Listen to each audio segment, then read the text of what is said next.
오늘은 데살로니가전서 강의 마지막 5번째 시간입니다. 제목이 준비됐나요?입니다. 오늘 설교 제목은 부제가 있습니다. 구원의 소망입니다. 본문에 나온 구원의 소망입니다.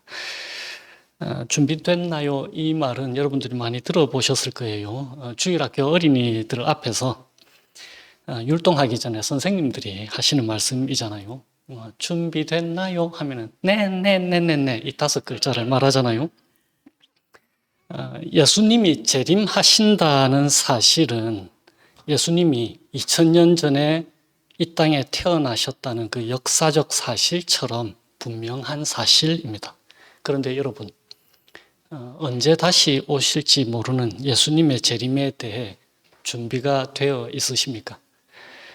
언제 다시 오실지 모른다는 말은 언제 오겠나 이런 뜻이 아닙니다. 바로 지금 당장일지, 1시간 뒤일지, 내일일지, 모레일지, 내년일지, 10년 후일지, 100년 후일지 모른다 이런 뜻이잖아요. 더 정확하게 말하면 부지불식간에 언제라도 오실 수 있다 이런 말입니다. 그럼 그런 재림에 준비가 되었나? 라는 물음을 제가 드리는 것입니다. 그래서 이 질문에 대해서 우리 가운데는 걱정이 되는 사람들도 분명히 있을 거예요. 예수님의 재림 때 내가 혹시라도 준비가 되어 있지 않으면 어떡하나? 그런 걱정 말입니다. 데살로니가 성도들도 예수님의 재림에 대해 우리와 동일한 걱정을 했습니다. 예수님이 재림하실 때 내가 준비되어 있지 않으면 어떻게 되나? 왜 이런 염려를 하고 있었을까요? 주님의 날이 밤에 도둑처럼 올 것을 그들이 잘 알고 있었기 때문입니다. 2절을 한번 보세요. 주님의 날이 밤에 도둑처럼 온다는 것을 여러분은 자세히 알고 있습니다. 그리고 3절에는 뭐라고 되어 있습니까? 사람들이 평안하다, 안전하다 하고 말할 그때에 아기를 뵌 여인에게 해산의 진통이 오는 것과 같이 갑자기 멸망이 그들에게 닥칠 것을 데살로니가 성도들이 알고 있기 때문입니다. 세상의 왕으로 섬기며 살아가는 사람들에게는 이 세상이 평안하다, 안전하다고 말할 만큼 안락한 곳일 수가 있습니다. 그래서 7절에 보시면은 그들은 밤에 잠도 잘 자고 술도 잘 마십니다. 이 세상 참 편하다, 세상 참 즐겁다, 살만하네, 세상 참 안전하다, 이대로만 쭉 살 수 있으면 좋겠다. 그런데 그들의 평안과 안전은 누군가에게는 불안과 위협이 될 수가 있는 거죠. 누구입니까? 데살로니가 성도들. 왜 그렇죠? 세상 사람들, 평안하다, 안전하다라고 말하는 세상 사람들과는 달리 세상의 왕 대신에 진짜 왕이신 예수 그리스도를 왕으로 섬기는 사람들이기 때문입니다. 그런데 진짜 왕이신 예수님의 재림, 곧 하나님의 심판의 날이 반드시 찾아올 거예요. 그날은 임산부에게 해산의 진통이 예고 없이 찾아오는 것처럼 갑자기 찾아올 겁니다. 하나님께서 재림의 날이 아니라도 우리가 죽을 때에, 우리의 마지막 날, 하나님이 우리를 부르실 때에 이런 상황을 한번 상상해 보십시오. 하나님, 제가 평생 모은 재산, 멋진 집, 자동차, 저의 미모, 저의 이 많은 예쁜 옷들 좀 보세요. 제가 멋지게 키운 근육 좀 보세요. 저의 건강을 보세요. 저의 학력을 보십시오. 저의 업적들 좀 보세요. 이렇게 말씀드릴 건가요? 얼마나 어처구니 없는 것이겠습니까? 그런 것이 임산부에게 해산의 진통이 예고 없이 찾아오는 상황인 거예요. 그때에 세상의 왕을 왕으로 섬기는 사람들에게는 세상의 진짜 왕이신 예수님께서 오시는 것이 무엇과도 같다고요? 오늘 본문에 멸망과도 같다. 왜요? 다른 왕을 섬기고 있었으니까. 반역자들인 거죠. 반란자들인 거잖아요. 그들이 누리던 평안과 안전은 사라질 것입니다. 진짜 왕이 그들의 평안과 안전을 인정하지 않으실 거니까요. 영원히 왜 그렇습니까? 그들의 평안과 안전은 왕이신 예수님을 몰아내고 그들 스스로 세운 가짜 왕을 통해 이룬 평안과 안전이니까 그렇습니다. 그들이 잠깐 누리던 평안과 안전은 하늘나라에는 없는 것들입니다. 진짜 왕을 섬기는 하나님의 자녀들이 영원히 누리게 될 평안과 안전과는 완전히 다른 것이기 때문에 그런 거예요. 예수님의 재림의 날, 하나님의 심판의 날은 재시험이 없습니다. 학교에서는 학생 전체가 시험을 잘못 치면 재시험의 기회를 자비로운 교수들이 줄 수도 있잖아요. 그런데 예수님의 재림의 날, 하나님의 심판의 날, 그리고 우리의 죽음의 날 앞에서는 재시험이라는 것이 없습니다. 기회가 단 한 번밖에 없는 거예요. 그러니까 이 준엄한 날에 대해서 데살로니가 성도들도 예수님의 재림에 대해 우리와 동일한 걱정을 하고 있는 거예요. 예수님이 재림하실 때 내가 준비되어 있지 않으면 어떡하지? 그런 걱정 말입니다. 그런데 그런 걱정을 하고 있는 데살로니가 성도들에게 바울이 하나님의 말씀으로 복음을 전하고 있는 거예요. 그들에게 위로를 전하고 있습니다. 4절에요. 그러나로 시작하잖아요. 그러나 형제 자매 여러분, 여러분은 어둠 속에 있지 아니하므로 그날이 여러분에게 도둑과 같이 덮치지는 않을 거예요. 그런 위협적인 심판날에 대한 경고가 데살로니가 성도들을 향해서가 아니라 누구에게 있다는 말입니까? 세상의 왕을 왕으로 섬기는 이방 사람들에게, 믿지 않는 사람들에게 그 경고가 있다라는 겁니다. 예수를 왕으로 섬기는 자들에게 아니라 세상을 왕으로 섬기는 자들에게 주어진 심판날의 위협인 거예요. 왜 그렇습니까? 이제 중요한 구절을 보십시오. 왜 그렇습니까? 하나님께서는 9절에 우리를 진노하심에 이르도록 정하여 놓으신 것이 아니라 우리 주 예수 그리스도로 말미암아 구원을 얻도록 정하여 놓으셨습니다. 예수를 왕으로 섬기는 사람들, 곧 믿는 자들의 운명은 이미 정해져 있습니다. 하나님께서 그렇게 정해 놓으셨다니까요. 구원을 얻도록. 그런데 어떤 구원입니까? 9절에요. 진노하심에서 건져주시는 구원입니다. 그리고 또 어떤 구원입니까? 단지 진노하심에서 건져주시기만 할 뿐입니까? 10절에는 뭐라고 되어 있습니까? 우리가 깨어있든지 자고 있든지 하반절에요. 그리스도와 함께 살게 하시려는 것입니다. 그리스도와 함께 사는 것, 그것이 구원이라는 말입니다. 그리고 23절에는 뭐라고 되어 있습니까? 평화의 하나님께서 친히 여러분을 완전히 거룩하게 해주시고 우리 주 예수 그리스도께서 오실 때 여러분의 영과 혼과 몸을 흠이 없이 완전하게 지켜주시기를 빕니다. 그리고 24절에 뭐라고 되어 있습니까? 여러분을 부르시는 분은 신실하시니 이 일을 또한 이루실 것입니다. 누가요? 평화의 하나님께서 친히 이루실 것입니다. 어떤 시대를 살아가는 사람들에게 하나님께서 바울을 통해서 이 말씀을 하신 것입니까? 어떤 시대를 데살로니가 성도들이 살아가고 있습니까? 그들 외에는 세상 모든 사람들이 세상의 왕, 로마 황제를 섬기던 시대입니다. 예수를 왕이라고 하는 자들에게는 환난과 핍박이 있던 시대에 이 말씀을 하신 거예요. 자칫 절망 속에 살아가게 될 수도 있는 데살로니가 성도들에게 이 말씀을 하신 것입니다. 바로 이 이유 때문에 8절을 보십시오. 그러나 우리는 낮에 속한 사람이므로 정신을 차리고 믿음과 사랑을 가슴막이 갑옷으로 입고 구원의 소망을 투구로 씁시다. 구원의 소망. 오늘 설교의 부제목입니다. 구원의 소망을 투구로 씁시다. 그들에게 그리고 우리에게 구원의 소망이 있는 이유가 무엇입니까? 9절에 하나님께서 우리의 구원을 이미 정해 놓으셨다입니다. 그리고 24절에 신실하신 주님께서 이 일을 반드시 이루실 것입니다. 그러므로 데살로니가 성도들이나 우리나 구원은 이미 정해져 있습니다. 파기될 수 없는 결정이라는 거예요. 우리의 운명이 그렇게 destined 되어 있다라고 말씀하고 있는 거예요. 그런데 어떻게 이 모든 게 가능해졌습니까? 그게 바로 9절 하반절입니다. 우리 주 예수 그리스도로 말미암아, 우리 주 예수 그리스도로 말미암아 구원을 얻도록 정하여 놓으신 거예요. 그리고 10절에 그리스도께서 우리를 위하여 죽으셨다입니다. 구원이 우리의 어떠함에 달려있는 게 절대로 아니에요. 그래서 확실한 겁니다. 우리는 불완전한 사람들이잖아요. 그런데 신실하신 하나님은 그렇지 않잖아요. 그분이 우리 주 예수 그리스도로 말미암아 구원을 얻도록 정해 놓으셨습니다. 그리고 우리의 공로가 아니고 누구의 공로라고요? 10절에 예수 그리스도께서 우리를 위하여 죽으셨기 때문에. 그래서 우리의 구원이 확실한 겁니다. 그래서 우리가 준비됐나요? 하는 질문에 뭐라고 답할 수 있다고요? 네 라고 말할 수 있는 것입니다. 구원이 우리에게 달려있는 게 아니니까.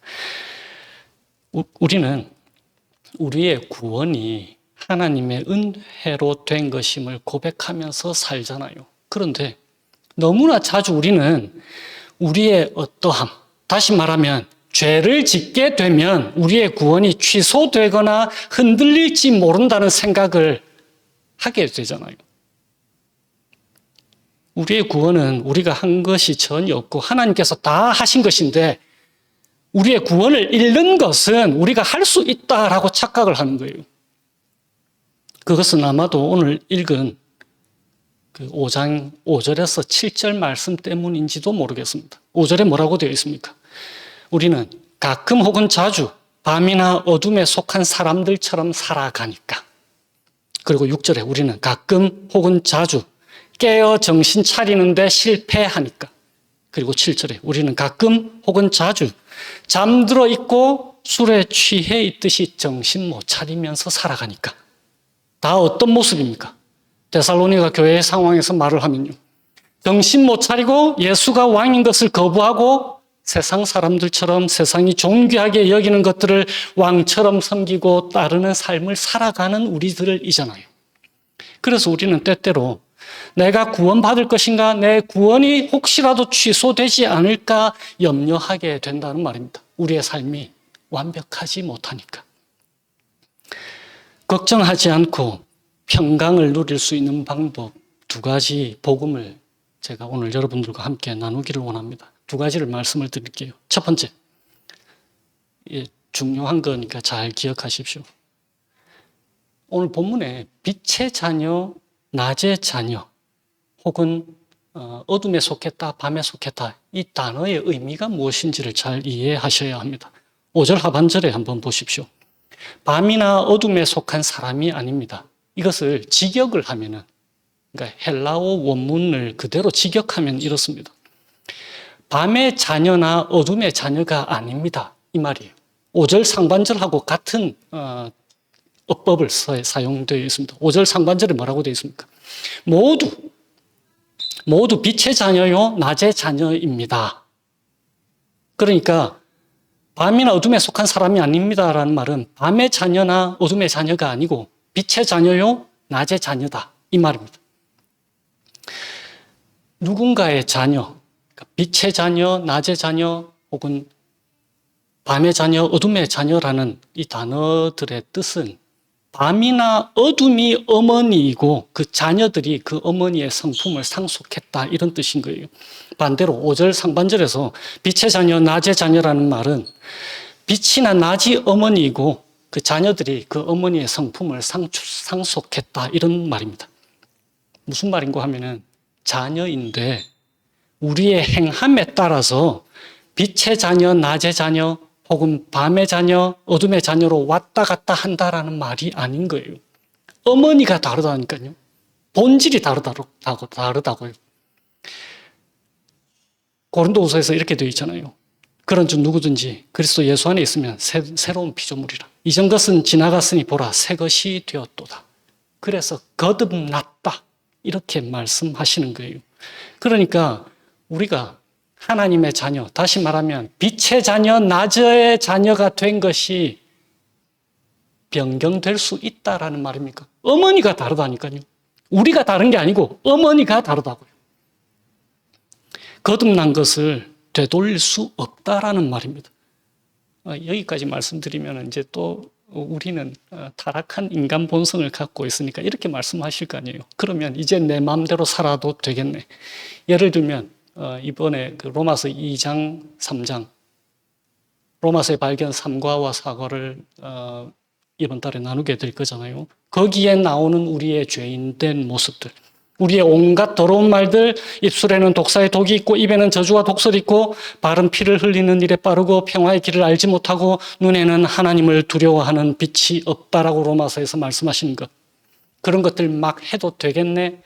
바로 그거예요. 내 마음대로 살아도 되겠네라는 생각이 들게 할 정도로 복음은 좋은 소식이라니까요. 그런 생각이 들게 할 정도로 복음은 좋은 소식입니다. 그만큼 우리에게 자유를 주는 말씀인 거예요. 그런데 어떤 자유입니까? 내 마음대로 세상의 왕을 따라 죄짓는 자유가 아니라 참 인간다운 인간으로 회복된 내 마음대로 참 왕이신 예수 그리스도를 왕으로 섬길 자유를 주셨다고요. 그 참된 자유를 아무도 막지 못하는 거예요.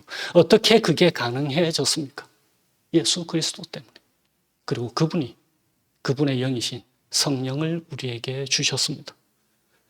우리는 연약하지만 성령 하나님은 연약하지 않으세요. 그분은 강하신 분이십니다. 전능하신 분이십니다. 능력이 많으신 분이세요. 우리처럼 수도 없이 넘어지는 연약한 존재들에게서도 예수님 닮은 모습이 나타날 수 있도록 역사하시고 일하시는 분이십니다. 그분의 능력으로 우리가 참된 자유를 누리게 되는 거예요.